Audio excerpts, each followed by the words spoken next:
After some nasty weather and some disgusting roads held at Phil last week during our Harry Potter special, he joins us in the kitchen this morning to cook up some fine British fare. So you made it. You made it this time. Yeah, I arrived at 6 o'clock last night. I've been camping in the green room all night. I saw that sleeping bag. I was wondering what that was. Today we are cooking up British fare. And, you know, a lot of people, including myself, think of English food and we're like, oh, it's kind of bland. But what's your take on it? Do you think it's lots of flavor or bland? Oh, it has flavor. It has a poor reputation, unfortunately. But if you think of the French, and they eat snails, and they call it escargot bourguignon, well, it's just paysan food. It's really peasant food. We call it toad in the hole and bubble and squeak, and it doesn't sound as appetizing, but really has some flavor. So, basically driven by leftovers. And this is made so much easier by the advent of the non-stick frying pan. Yes. A little butter or oil goes into the pan, and then leftover veggies. And how to get your kids to eat Brussels sprouts. I have some Brussels sprouts. I like that sizzle. And some peas. And then to give it a little spicier, a little more depth and flavor, we add some sauteed onions. I'm going to put some salt and pepper on that, and then talk about the recipe. There really is no recipe here. Whatever you have left over in the fridge goes into the pan. So it's kind of like a meatloaf in North American terms, with whatever's left over you just throw in there. Just throw it in there. Yeah. It's your leftovers. It's actually a great dish to do Boxing Day with all your leftover Brussels sprouts and mashed potato, because that comes next. We want to saute this and then let it get nice and brown, and then we add some cooked mashed potatoes. And if you pick up the color on this, these are Yukon Gold mashed potatoes, so it's going to really give it some color, and it has a little bit of sweetness to it as well. How do you know when the mashed potatoes and the Brussels sprouts are ready? Oh, well, we're doing the magic of television. We do the quick ta-da! It's switch done. over here.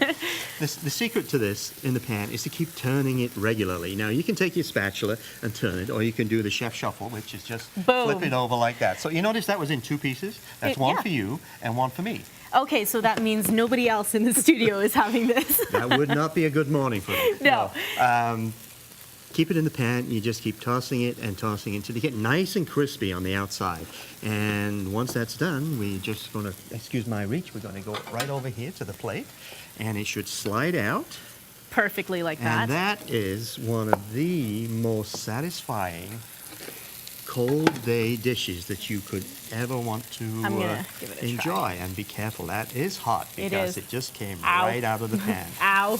Okay, I'll be prepared to talk right now, because when you see that sound, I don't want to be rude.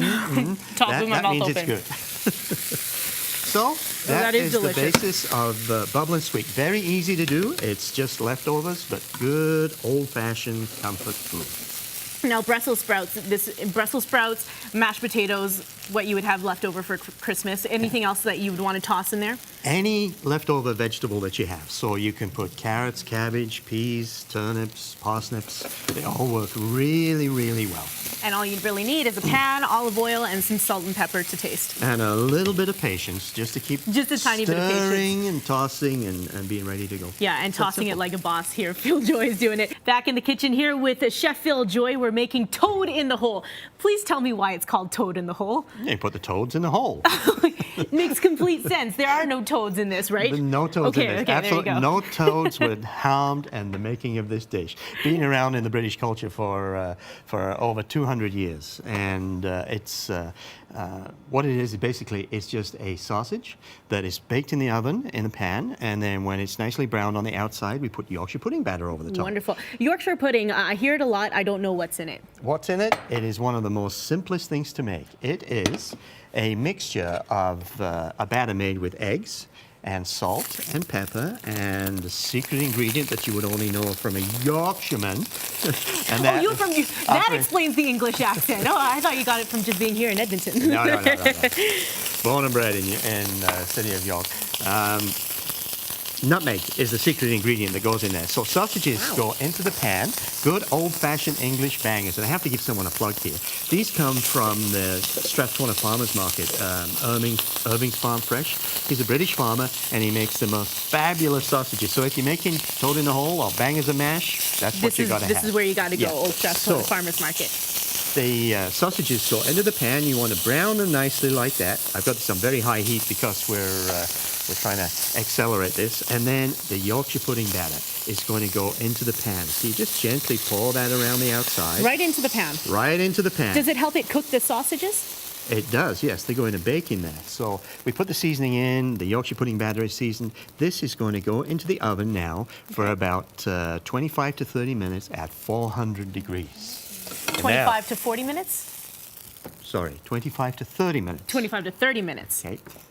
At 400 degrees. Okay. And once that is cooked, the princess of the pudding here is going to open the oven and we'll see what we have. I feel like royalty when you say that. It doesn't sound the same when somebody says it in our normal North American accents, but princess. The princess of the pudding, the pudding. Yorkshire pudding. Yes. So comes out of the oven and you get this wonderful brown look at that. sausages. The batter has puffed up, and you get the here we go, the British food. You get the grease out of the sausages and the Yorkshire pudding, and then you put gravy over the top of that. It is. It doesn't look like simply toad delicious. in the hole, I guess, but I get where they're coming from. Something in the hole, meat in the hole, really, but it's not toad meat. It's not toad meat. Not toad meat. That's for sure. Yeah, and how would you serve this? How would you serve this? It's very easy to serve. You just cut a nice big wedge out of there. It goes Okay. onto a plate, and then you cover that with onion gravy. So if you'd like to pass me down the plate, Absolutely. see if we can Here we get this go. out of here in one go. And nice, thick onion gravy goes over the top. Does onion gravy not have any meat juices in it?